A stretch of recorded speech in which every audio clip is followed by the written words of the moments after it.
Sabi ba naman ni Palsis, talaga si Palsis medyo sabit-sabit din ng ugali, no? Sabi ba naman ni Palsis na kesyo kaya pala daw parang baliwala kay kay pangalan niyan. Ito, basahin na natin para mas maganda, di ba? Baka sabihin ng iba ito. Ito.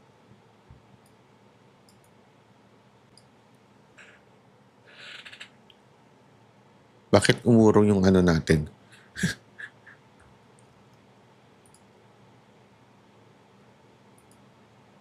Ayan. Kasi naman bakit yung tuwalya ko nandun? Ayan. Sabi ni Palsis, 2 years ago, Jason sa admitted to receiving 1 million pesos a month from SMNI as a consultant. That's why wala siyang takot magkalat ng fake news when he was arrested. The video shows he was ready to pay bail. Kaso non-bailable. Hindi ko talaga magets paano naging abogado to. Oo, hindi ko talaga magets. Alam mo kung bakit? Number 1, inggit ka ba? Inggit ka ba kung totoo man ang sahod ni Jason sa 1 milyon? Halimbawa lang, totoo ang kaso. Unang-una, yan po ay batikan na. Institusyon na si Jason sa. Alam mo ba mga naging pwesto niyan sa mga nakaraang network niya, ABS at saka GMA? Yan ay executive na. Alam mo, hindi lang kasi siya yung magarbo.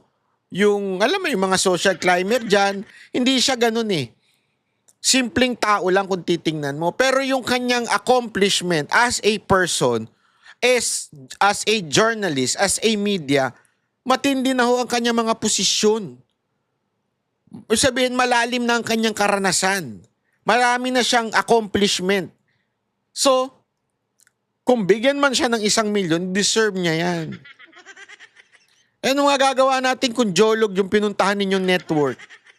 Hindi ako sure kung Jolog yun Kaya lang, bilyonaryo daw yun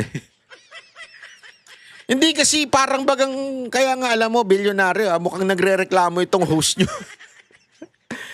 Parang naiinggit na 1 milyon nang binigay kay Jason sa. Baka naman binibigyan nyo lang ng 150 itong si Jesus Palsis, kaya ganyan. Kukulangin nga naman sa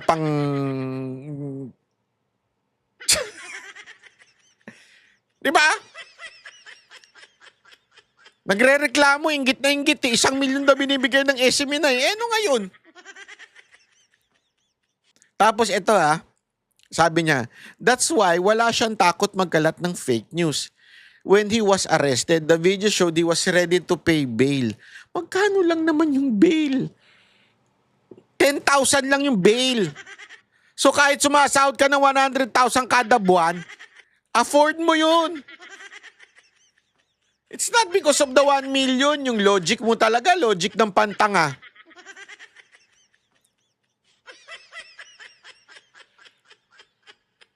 Nakakaano bang nakakabobo bang ang erm cells? Nakakabobo ba ang gatas? Huwag mo kasi nilulunok yung gatas.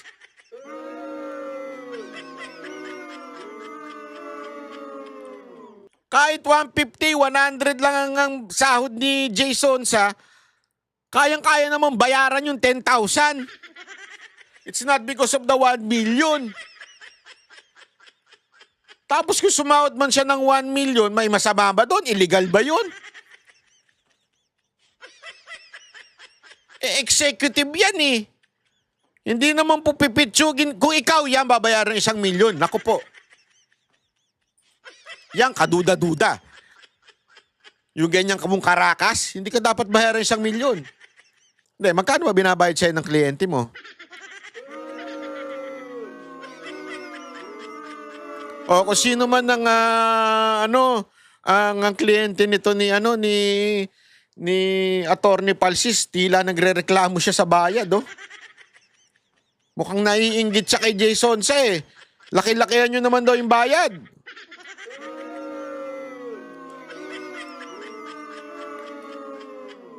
Kita nyo naman yung pag nagdidebate siya, halos masira na yung mukha niya. Kung ano na yung mga litid-litid niya dito. Oh. Di ba? Tapos ganyan pa ang nangyayari. Naku po. Bihirang buhay ere, oo. O, pakita natin yung nagpiyansa na si ano. Yan, Pasado alas ito. 7 ngayong gabi nang palayain pansamantala ang dating TV personality na si Jay Sonza matapos magpiyansa sa hinaharap na kaso. Kaugnay yan ng umunoy pagpapakalat ng hindi beripikadong impormasyon sa kalusugan ni Pangulong Bongbong Marcos. Nakatutok si Oscar Oida.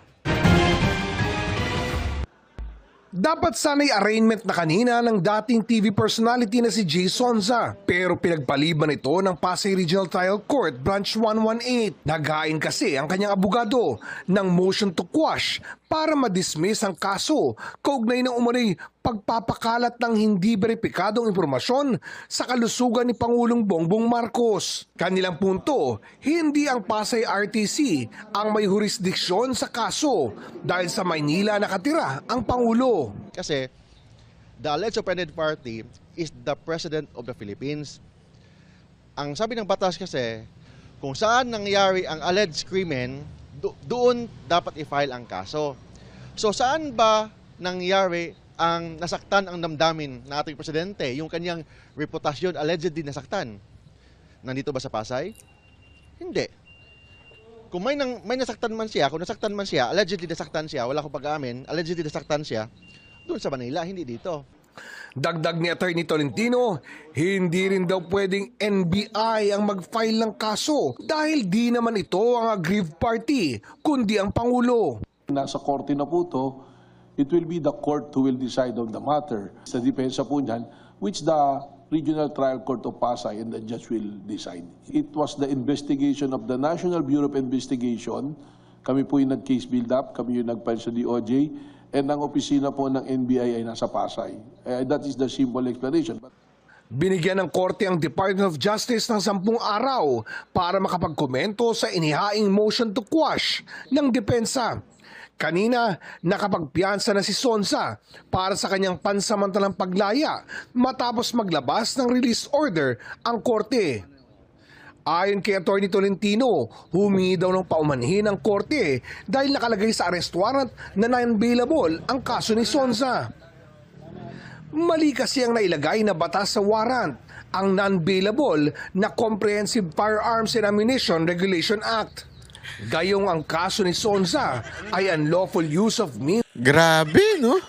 Totoo ba yun? Ang layo naman nung pinagkaiba na yun. Tungkol sa baril yung isa tungkol sa... Ewan ko. Joke na ba talaga ang mangyayari sa Pilipinas? Grabe, joke na to Of publication and unlawful utterances na may piyansa. Ayon sa korte, ang katagang not bailable ay hindi galing sa korte.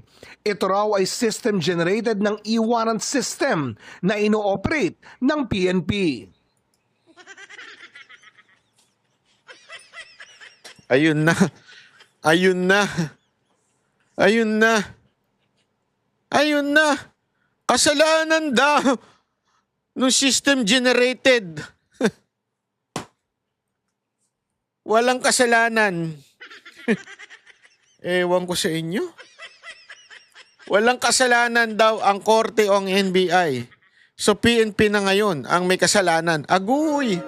Patay tayo dyan. System generated daw. Problema na daw na ngayon. Patay tayo dyan. Alam mo, ako naiinis dito ha. You are playing with the lives of the people.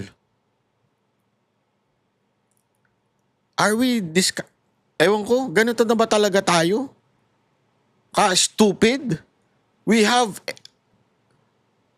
a system na nagkakamali. Buti na lang walang death sentence. Paano kung inilagay dyan death sentence? Patay tayo dyan. Hindi, di ba? I mean, sige nga ho, pakipaliwanag sa akin. Isang matanda, 71 years old, nakulong Dahil lang sa system-generated mali. Naku po.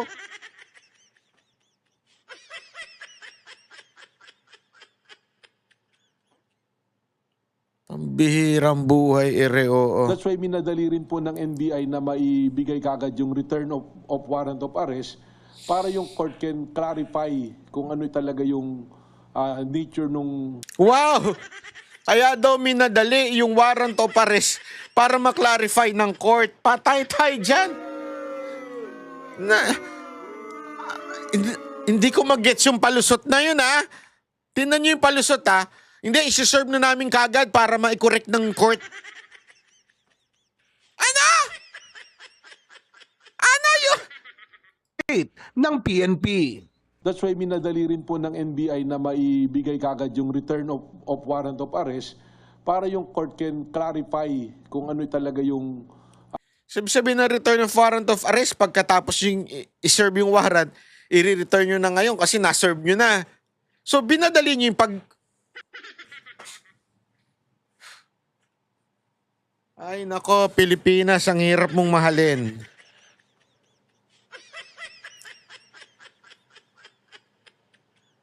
Ayoko na. Punta lang akong Japan. Palusot ang bot. Ayoko na, punta akong Japan. Doon lang ako. Matitino pa ang mga tao doon. nature nung warrant of arrest. And ang court naman, in fairness to the court, on May 2, that was a Saturday, issued an order saying that they rectified that there should be a bail recommended, which is 10,000 pesos. Oscar Oida, nakatutok, 24 oras. Ang hirap tanggapin nun, ano? Ay, nako. Hindi ko matake yun. Hindi ko matake yun. Wow, what a mistake. What a mistake. Kami ang boses ng masa, hindi natatakot. Katotohanan lang, di kami nalulunod.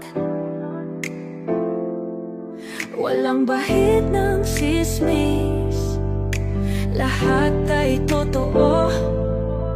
Kahit sino ka pa, pag mali ka babanatan ka. Walang pinipili kulay, wala kaming kinikilingan. Basta para sa bayan, kami lalaban. Pag tama palapakan, pag mali banatan. Di matitinag, di matatakot, para sa bayan tuloy ang sigaw. Sa harap ng kamera, walang halong takot.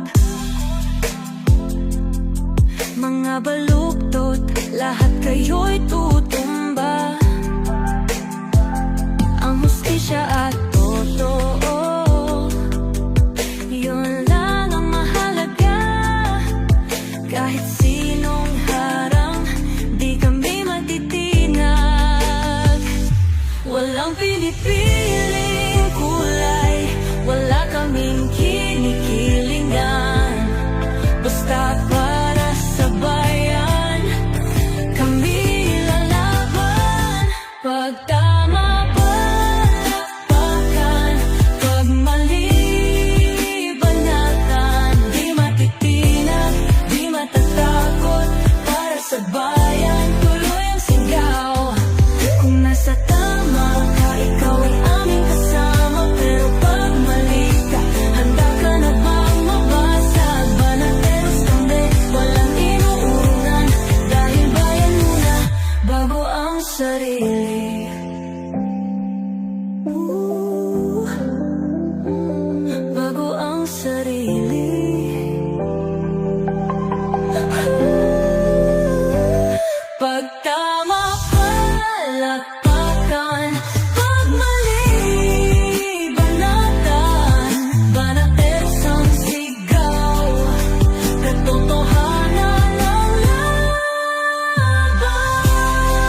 Sa